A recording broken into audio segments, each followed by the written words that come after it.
90 minutos de jogo, lances incríveis, jogadas duvidosas, faltas. Tudo isso precisa ser resumido e descrito ao final de cada partida. Depois de correr de um lado para o outro no campo, os juízes são responsáveis por resumir os principais acontecimentos da partida. E eles o fazem aqui, na súmula do jogo.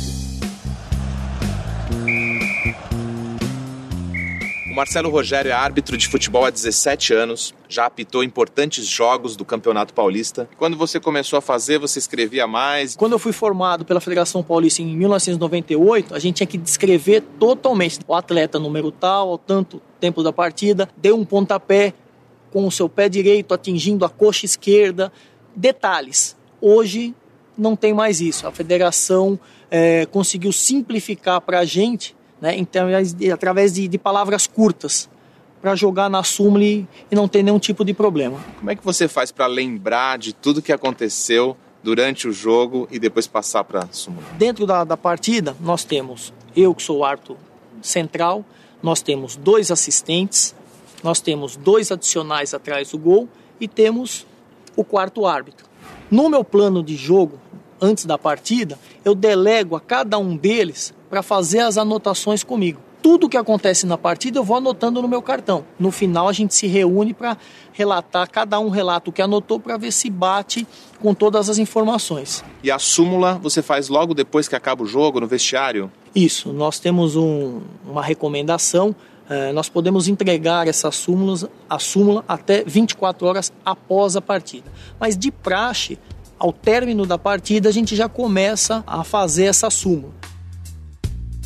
A súmula é o principal documento do jogo e pode ser requisitada depois pela Justiça para esclarecimento de muitos casos.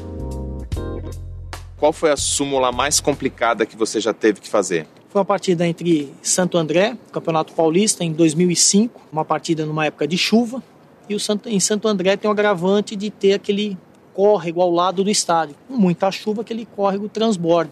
Começamos, despencou a chuva de novo, paralisamos o jogo, ficou em torno de 20 minutos, 30 minutos paralisado, recomeçamos, só que a chuva veio de uma forma muito forte, onde um vendaval jogou placas de publicidade para dentro do campo, atingiu jogadores, os ônibus que estavam parados atrás dos vestiários, com o agravante desse rio, com muita água, alagar os vestiários, onde estavam as mochilas de jogadores, tudo, e tudo isso você tem que relatar. Agora, a hora que você vai relatar, não dá para ter todo esse tempo que você contou essa história agora. Não. Você tem que ser... Simplesmente, no caso da placa, você não vai citar cada jogador. Você vai simplesmente citar que aos tantos minutos de jogo, a partida foi paralisada devido fortes chuvas com ventos, onde placas de publicidade foram arremessadas para dentro, atingindo diversos jogadores. Ponto.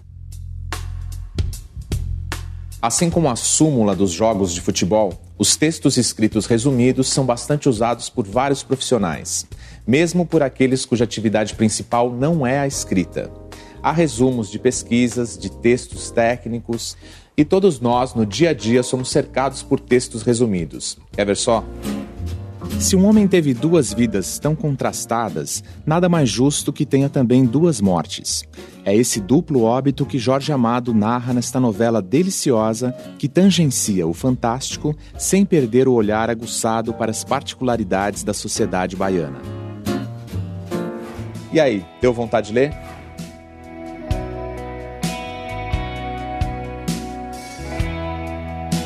Deu vontade de ler por essa resenha? Com certeza. Eu acho que ela conta um pouco do livro e isso para mim é importante para decidir a minha escolha. Você costuma ler as orelhas dos livros antes de comprar? Sempre. Mesmo se o livro é recomendado, eu leio, para ver se eu acho bacana ou não. Costuma ler as orelhas dos livros? Normalmente sim. A menos que seja uma indicação de alguém que já leu, que gostou muito do livro, e aí eu vejo. Mas aí antes de ler, mesmo depois de ter comprado, eu sempre dou uma lida. Você acha que a resenha ela contém a informação necessária para você efetuar a compra? Necessária não, mas suficiente para eu ir para dentro do livro e buscar mais informações. Os textos resumidos estão por toda parte, nos sites, jornais e revistas. Uns maiores, outros menores. Sua função é informar o que há de mais importante em uma obra, que pode ser uma peça de teatro, uma novela, um livro. Veja só essa resenha do filme Harry Potter, um filme que tem 2 horas e meia de duração. Harry Potter, um garoto órfão de 10 anos, é levado para estudar em uma escola especializada em formar jovens bruxos. Lá ele conhece um mundo mágico e vive grandes aventuras com seus novos amigos. Cenas recheadas de muita magia e efeitos especiais. A resenha, ela requer a síntese, mas ela já é uma síntese mais comentada, onde a postura da pessoa que faz. Então, a resenha é uma postura que aparece mais claramente enquanto conhecimento do assunto, enquanto ponto de vista também. Eu tenho as resenhas nos jornais, né, de filmes, de livros, de teatro, e elas têm uma assinatura, porque é uma postura da pessoa escrita a partir das vivências com esses objetos. Na literatura, há gêneros que usam formas breves. O haikai é um dos mais sintéticos. É um tipo de poesia japonesa com pouquíssimos versos. Lembra aquele beijo? Corpo, alma e mente? Pois eu esqueci completamente. Uma história conhecida no meio literário, mas nunca comprovada, é a de um almoço entre amigos, onde o escritor norte-americano Ernest Hemingway apostou que seria capaz de escrever uma história usando pouquíssimas palavras. E escreveu num guardanapo, vendo sapatinhos de bebê nunca usados. Hemingway levou os dólares da aposta e deixou um dos mini-contos mais lembrados. O que esse mini-conto do Hemingway sugere a você? Vendo sapatinhos de bebê nunca usados. Eu vejo 2 possibilidades, uma bem pessimista e uma otimista. A pessimista seria um bebê morto, que não chegou a usar o sapatinho. E a otimista com um bebê que está para nascer. Algum sapatinho que não coube no pé da criança e nasceu com um pé grande, não coube, e aí não foi usado, e aí a mãe resolveu vender.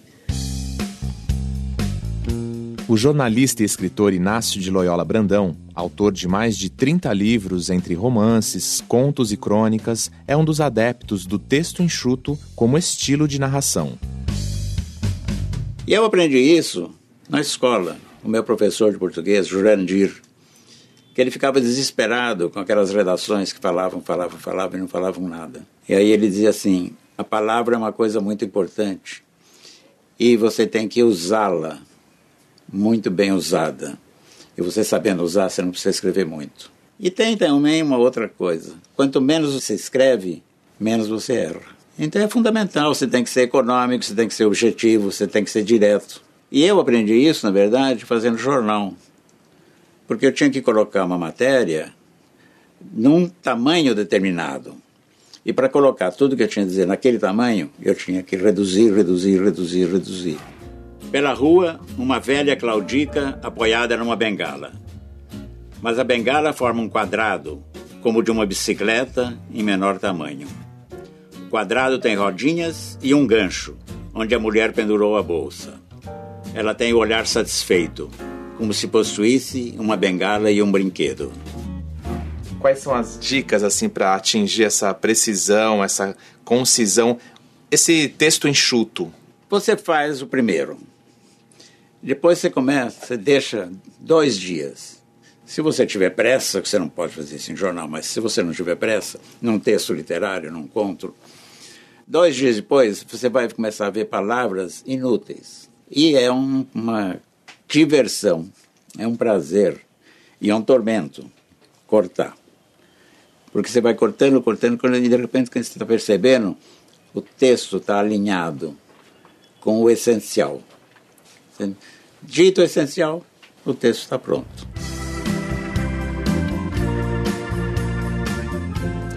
Criada há 6 anos, a seção deste jornal, que circula diariamente em São Paulo, traz os textos resumidos das notícias mais importantes para o leitor que tem muito pouco tempo. Resumir e colocar tanta informação em um pequeno espaço é o desafio diário do editor Sandro Macedo. Olá, Sandro. Prazer, tudo bom? Tudo bem. quando se percebeu a necessidade de criar uma seção no jornal que resumisse as principais notícias? Eu acho que nos últimos anos existe essa tendência de consumir com mais velocidade a informação.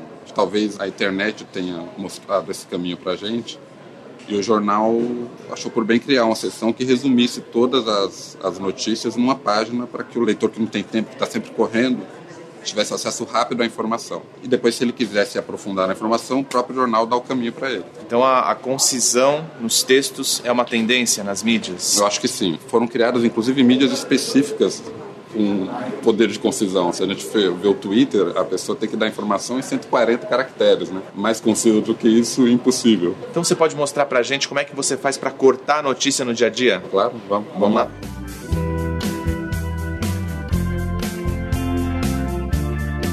Olha, a gente tem aqui, por exemplo, a notícia que foi a capa de esporte de ontem. Contra a punição, o Palmeiras tem de identificar vândalos. Aqui está a matéria na íntegra. Na matéria, você vê que já começa com uma coisa que é uma informação, mas para a gente é um nariz de cera. Para não repetir 2012, quando perdeu 4 mandos de campo, bababá, bababá. E aí no meu texto agora eu já vou tirar isso. A informação é: o Palmeiras pode perder um mando de campo. Já vai cortar esse parágrafo. Eu já tiro isso tudo. Começou aqui a notícia. Palmeiras tem um verbo bom. Estava escrito trabalha para. Já colocou tem de, ou seja, já cortou. Exatamente. Palavras aí. E eu ganho uma linha, que vai diminuindo esse espaço. Identificar os responsáveis pela depredação de cadeiras. 258 cadeiras. Você tirou 258 de cadeiras. É uma informação que não precisa para o resumo. Agora não preciso dela. Depredação de cadeiras no estádio. No estádio Itaquerão. Já cortou bastante. O Corinthians tentará, aliás, deve ajudar o rival a identificar os infratores. Pronto. Acabou. Eu parto do princípio também que o repórter, que sabe o que está fazendo, a informação mais importante ele colocou nos 5, 6 primeiros parágrafos. O resto da matéria acaba sendo a contextualização. Palmeiras contra o Corinthians, rivalidade, foi o primeiro clássico na arena, bababá. Tem um monte de contextualização que é importante para a matéria, mas que para esse resumo, para mim, não importa. As principais informações. E no final do texto eu coloco aqui a remissão. Leia mais na página Esporte D1. Como vimos, os textos resumidos ajudam a conhecer um livro, um filme ou ainda ficar por dentro das últimas notícias. Mas para você que está estudando, aprender a resumir é uma excelente forma de estudar. E ao contrário do que pode parecer, resumir não é copiar o texto original pulando trechos. Não adianta simplesmente recortar um texto, né, e depois fazer uma colagem. Então eu vou escolher exatamente o que eu considerei como ideias principais, pensando que o meu leitor, né, ele vai ter que ter uma compreensão do todo, ainda que eu mesma seja o leitor. Eu devo fazer um resumo que depois de 3 semanas, 1 mês, eu possa compreender. O resumo é uma ferramenta importante na escola, porque justamente ele demonstra o quanto uma pessoa entendeu alguma coisa.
Brasil.